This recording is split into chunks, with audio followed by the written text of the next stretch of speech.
Hello दोस्तों, नमस्कार। कैसे हैं आप लोग?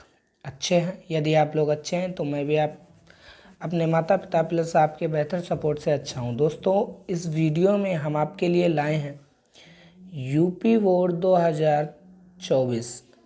जो भी स्टूडेंट 2024 में पेपर देने वाले हैं उनके लिए जो हिंदी है वो हिंदी का सिलेबस क्या रहेगा।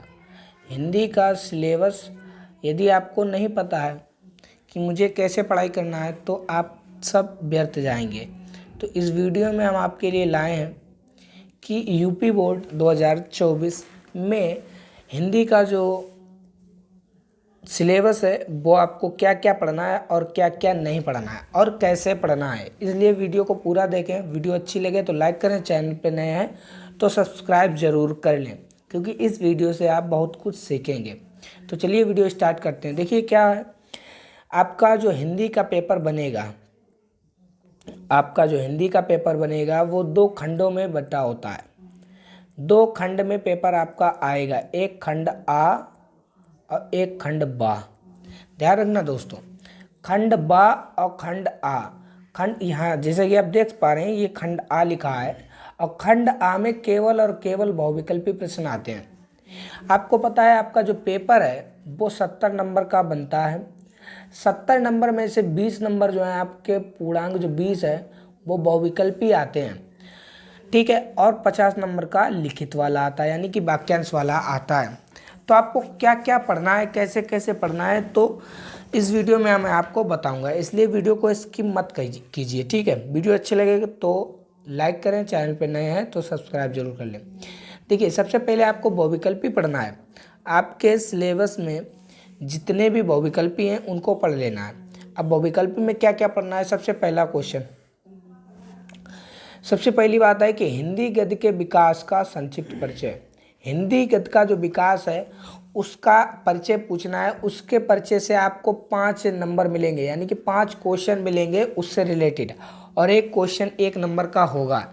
इसलिए हिंदी गद्य के विकास का संक्षिप्त परिचय पढ़ना है, ठीक है। और उस परिचय में केवल 2 युग पढ़ने हैं, एक शुक्ल युग पढ़ना है, एक शुक्ल युग और एक शुक्लोत्तर युग। केवल और केवल 2 युग पढ़ने हैं, एक शुक्ल युग और एक शुक्लोत्तर युग। इससे रिलेटेड 5 क्वेश्चन आएंगे।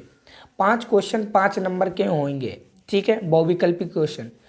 ठीक है, समझ में आया इतनी बात? तो दूसरी बात करते हैं। देखिए दूसरी क्या है, हिंदी पद का विकास। जैसे आपने हिंदी गद्य का विकास पढ़ेंगे वैसे ही आप हिंदी पद का विकास पढ़ेंगे, ठीक है।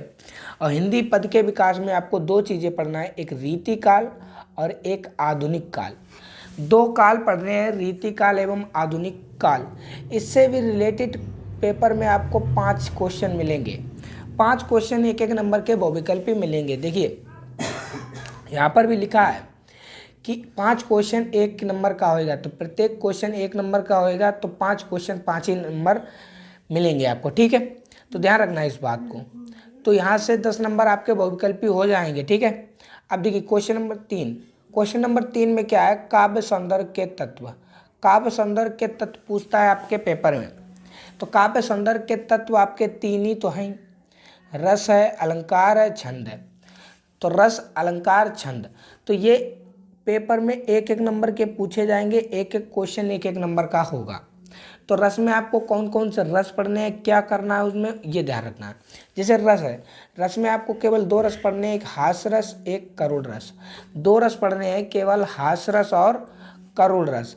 हास्य रस और करुण रस पढ़ने के बाद उनकी जो परिभाषा है वो याद होनी चाहिए आपको, और उसके उदाहरण जरूरी आना चाहिए। उदाहरण पूछ लेता है, उदाहरण में दिया जाएगा तो आपको पूछ लेगा, ठीक है।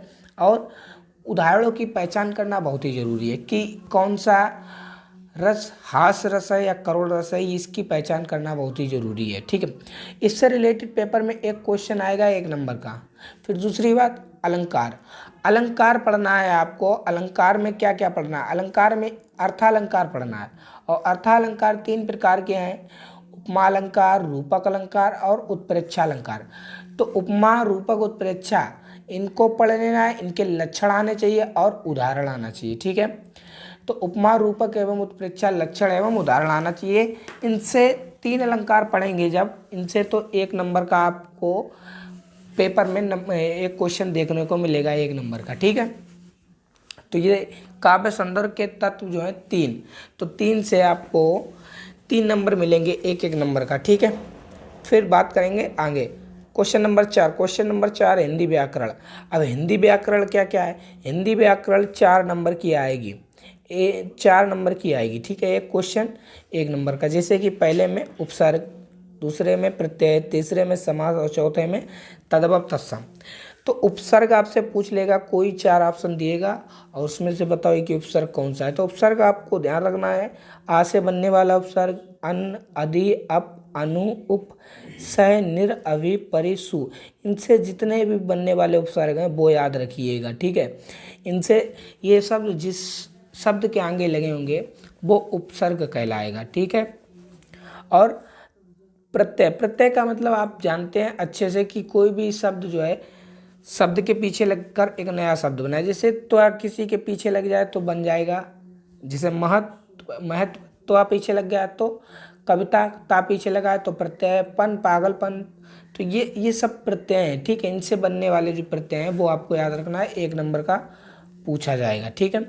और गा, समास, द्वंद्व समास एवं द्विगु समास, इनको भी ध्यान रखना है, 1-1 नंबर का इनसे पूछेगा, ठीक है। अब बात करेंगे व्याकरण, संस्कृत व्याकरण। संस्कृत व्याकरण आपके कितने नंबर की पूछी जाएगी और कैसे पूछी जाएगी? तो संस्कृत व्याकरण जो है 3 नंबर की पूछी जाएगी। कौन कौन सी? देखिए, 1 नंबर में संधि पूछी जाएगी, 1 नंबर में शब्द रूप पूछा जाएगा और 1 नंबर में धातु रूप। तो संधि में केवल आपको एड़ संधि पता होना चाहिए, इसकी परिभाषा पता होना चाहिए, लक्षण उदाहरण पता होना चाहिए एवं पहचान होनी चाहिए कि ये कौन सी संधि है। तो इससे रिलेटेड 1 नंबर का एक क्वेश्चन। ऐसे शब्द रूप में फल, मति, मधु, नदी, ये सब आना चाहिए, ठीक है। सभी विभक्तियों के रूप में आना चाहिए आपको, ठीक है। चलिए आगे बात करते हैं। आगे क्या है? धातु रूप। धातु रूप में आपको केवल पट पढ़ना है और हास पढ़ना है। इनके लोट, लट, बिदलिंग, लंग लकार और लेटर लकार, ये सब आना चाहिए, ठीक है। तो ये तो रहे 20 नंबर आपके बहुविकल्पी प्रश्न। अब बात करेंगे वाक्यांश वाले वर्णनात्मक प्रश्न। वर्णनात्मक प्रश्न आपको पता है 50 नंबर का आएगा, ठीक है। तो वर्णनात्मक प्रश्न आपको देख लेने। खंड बा, खंड बा में देखिए पहला क्वेश्चन होएगा आपका गद्य हेतु। गद्य हेतु निर्धारित पाठ्य वस्तु से गद्यांश पर आधारित प्रश्न, यानी कि लॉन्ग में आपको क्या मिलेगा? एक गद्यांश मिलेगा और उससे रिलेटेड जो क्वेश्चन होंगे वो सॉल्व करना है। और उस गद्यांश में आपको 3 क्वेश्चन मिलेंगे, 3 क्वेश्चन मिलेंगे, वो भी 2-2 नंबर के।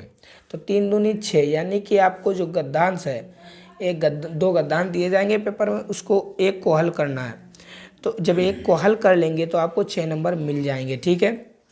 दूसरी, जैसा गद्यांश पूछा जाएगा वैसा ही पद्यांश, ठीक उसी प्रकार आपको 3 क्वेश्चन दिए जाएंगे, प्रत्येक क्वेश्चन का 2 नंबर होगा, ये भी 6 नंबर का होएगा, ठीक है। तो ये दोनों जो है 12 नंबर के हो जाएंगे। बहुत ही इंपॉर्टेंट है। जितनी अपनी बुक है उन बुक से पूरे गद्यांश पढ़ लीजिए, पूरे पद्यांश पढ़ लीजिए, ठीक है। उनको सॉल्व कर लीजिए, पता नहीं कहाँ से पूछ दे, कोई गारंटी नहीं है, ठीक है। क्वेश्चन नंबर 3, क्वेश्चन नंबर 3 में है संस्कृत गद्यांश का संदर्भ सहित हिंदी में अनुवाद। अब तुमसे संस्कृत गद्यांश पूछेगा। संस्कृत गद्यांश में 2 गद्यांश दिए जाएगा और उसमें एक सॉल्व करना है, ठीक है। और उसमें 2 चीज़ें पूछता है, पहला तो पूछेगा संदर्भ और दूसरा पूछेगा हिंदी में अनुवाद। तो ये 3-3 नंबर के वो जो संदर्भ है, संदर्भ जो है आपका वो 2 नंबर का होएगा और हिंदी अनुवाद जो है वो 3 नंबर का होएगा, यानी कि संस्कृत गद्यांश आपका 5 नंबर का पूरा आएगा, ठीक है। ठीक उसी प्रकार संस्कृत पद्यांश, जिसे अर्थ के संस्कृत श्लोक कहते हैं, वो भी आपसे पूछ लिया जाएगा। 2 दिए जाएंगे ऑप्शन में, एक को करना है, उसका संदर्भ लिखना है और हिंदी अनुवाद करना है। तो संदर्भ आपको पता है कि 2 नंबर का और हिंदी अनुवाद 3 नंबर का, यानी कुल मिलाकर 5 नंबर। तो ध्यान रखना, ठीक है। अगला पाँचवा है निर्धारित खंडकाव्य से कथानक, चरित्र, चित्रण एवं तत्व पर आधारित प्रश्न। अब आपको खंडकाव्य देखना है। खंडकाव्य आपको वही पढ़ना है जो आपके जिला में पूछा जाता है। जैसे कि फर्रुखाबाद में क्या पूछा जाता है? फर्रुखाबाद में पूछा जाता है करमवीर भरत, तो आपको वो याद रखना है। सहारनपुर में भी करमवीर भरत है। तो ऐसे आपको पढ़ना है, जो आपकी किताब है उसमें खुद लिखा होगा जिला का नाम और खंड का भी, ठीक है। तो ये 3 नंबर का आपका आता है, ठीक है, ध्यान रखना इसको भी। अब क्वेश्चन नंबर 6 में, 6 का पहला होएगा लेखकों का जीवन परिचय एवं उनकी रचनाएं। तो अब जो है आपके सिलेबस में कितने लेखक हैं वो अभी मैं आपको आगे बताऊंगा। तो उनमें से एक लेखक का जीवन परिचय और उनकी रचनाएं पूछी जाएंगी। वो कितने नंबर की होगी? 5 नंबर का। लेखक का जीवन परिचय कितने नंबर का? 5 नंबर का। तो इसे ध्यान रखना।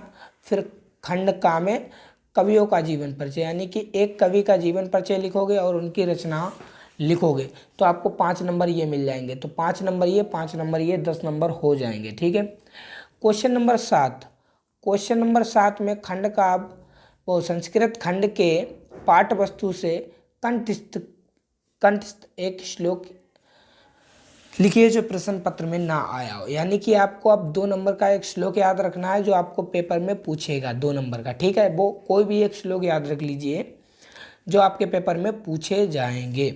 एक ही पूछेगा, ठीक है, और वो पूछेगा जो उस प्रश्न पुस्तिका में ना आया हो, ठीक है। क्वेश्चन नंबर 8, क्वेश्चन नंबर 8 में क्या है? संस्कृत खंड के पाठ्य वस्तु पर आधारित प्रश्नों में से किन्हीं 2 का संस्कृत में उत्तर दीजिए। यानी कि जो आपका संस्कृत खंड है उसमें जो भी चैप्टर दिए गए हैं उन चैप्टरों में से आपको 2 संस्कृत के प्रश्न मिलेंगे और उन्हीं का उत्तर संस्कृत में ही देना है। तो 2 क्वेश्चन 2-2 नंबर के होंगे, यानी कि 4 नंबर का 2 क्वेश्चन मिलेगा आपको, ठीक है। फिर क्वेश्चन नंबर 9, क्वेश्चन नंबर 9 है निबंध रचना। निबंध रचना यानी कि निबंध पूछा जाएगा और निबंध हो सकता है वैज्ञानिक के ऊपर पूछे, कोई सामाजिक के ऊपर पूछ लिए, धार्मिक के ऊपर जैसे होली है, दिवाली है, इनके ऊपर पूछे, आर्थिक समस्याएं एवं जनसंख्या, स्वास्थ्य, शिक्षा, पर्यावरण, यातायात के नियम पर आधारित विषय पर निबंध पूछे जाएंगे। तो ये निबंध जो है आपको 9 नंबर का मिलेगा, ठीक है। तो ये ध्यान रखना कि आपको 50 नंबर में क्या क्या पढ़ना है, मैंने आपको सब बता दिया है, ठीक। चलिए बात करते हैं कि आपको कौन कौन से चैप्टर पढ़ना है और कौन कौन से नहीं। देखिए गद्य में जो है आपको केवल 4 चैप्टर पढ़ने हैं। पहला है मित्रता, जिसके लेखक कौन है? आचार्य रामचंद्र शुक्ल। दूसरा ममता है, जिसके लेखक कौन है? जयशंकर प्रसाद।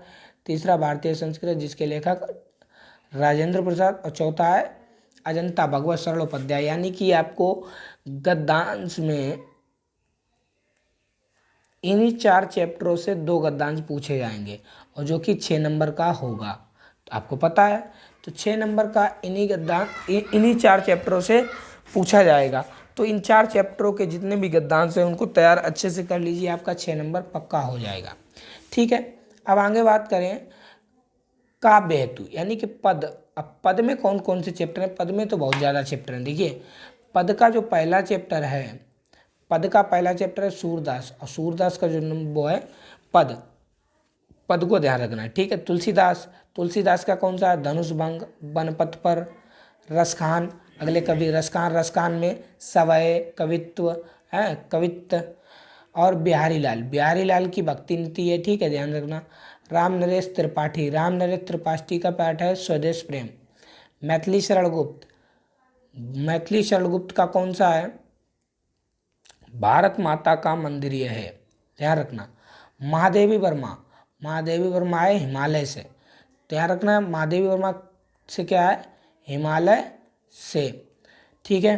आगे सुमित्रानंदन पंत, सुमित्रानंदन पंत की क्या है? चीटी, चीटी ध्यान रखना सुमित्रानंदन पंत की है, ये आपको ध्यान रखना है पेपर के लिए। और माखनलाल चतुर्वेदी, माखनलाल चतुर्वेदी के पुष्प की अभिलाषा, पुष्प की अभिलाषा, इसको ध्यान रखना है, ठीक है। तो माखनलाल चतुर्वेदी की पुष्प की अभिलाषा। आगे बात करते हैं, आगे बात करते हैं, आगे है सुभद्रा कुमारी, आगे सुभद्रा कुमारी चौहान, सुभद्रा कुमारी चौहान की है झांसी की रानी की समाधि पर, ठीक है। तो सुभद्रा कुमारी चौहान की है झांसी की रानी, ठीक है। आगे बात करेंगे, आगे बात करेंगे अशोक वाजपेयी, अशोक वाजपेयी का है भाषा एकमात्र आनंद। और अगला है श्याम नारायण पांडे जो है हल्दी घाटी। ये इतने चैप्टर आपको पद से संबंधित पढ़ना पड़ेगा, यही सबसे कठिन है, ठीक है। आपके पेपर के लिए यही कठिन है जो पेपर में आपको जल्दी से नहीं मिलेगा। और संस्कृत के लिए क्या क्या है, संस्कृत के लिए क्या क्या है, संस्कृत वाराणसी पहला चैप्टर, देशभक्ता देशभक्ता चंद्रशेखरा दूसरा चैप्टर, ठीक है। भारतीय संस्कृति तीसरा, वीर वीरा वीरेण पूज्यति चौथा चैप्टर, और अरुणी श्वेत केतु संवादा, ठीक। और एक और जीवन सूत्राणी, जीवन सूत्राणी, और एक और है प्रबोधो ग्रामीणा। तो इतने चैप्टर जो है संस्कृत में आपको पढ़ने पड़ेंगे, ठीक है।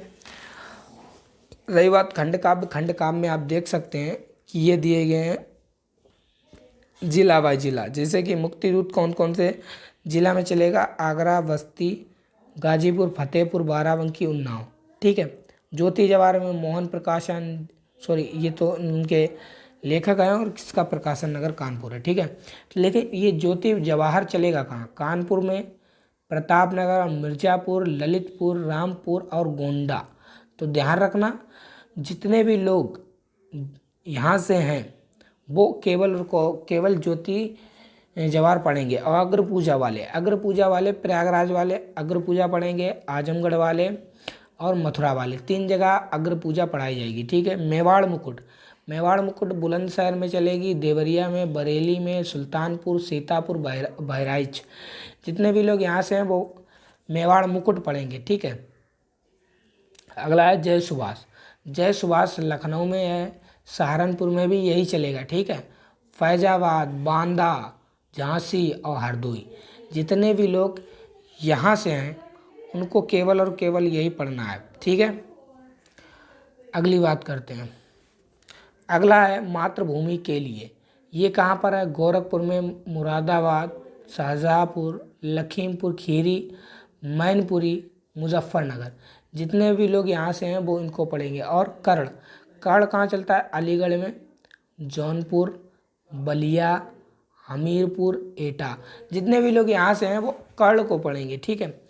और रही बात लास्ट करमवीर भरत, मेरठ वाले करमवीर भरत को पढ़ेंगे, फर्रुखाबाद करमवीर भरत को पढ़ेंगे, पीलीभीत वाले भी करमवीर भरत को पढ़ेंगे, और रायबरेली वाले भी करमवीर भरत को पढ़ेंगे, ठीक है। तो ये रहा आपका हिंदी का सिलेबस, आपको इसके अकॉर्डिंग पढ़ाई करनी है, ठीक है। तो कैसे लगी वीडियो अच्छी लगी तो वीडियो को लाइक करें, चैनल पे नए हैं तो सब्सक्राइब कर लीजिए। मिलते हैं किसी नेक्स्ट वीडियो के साथ।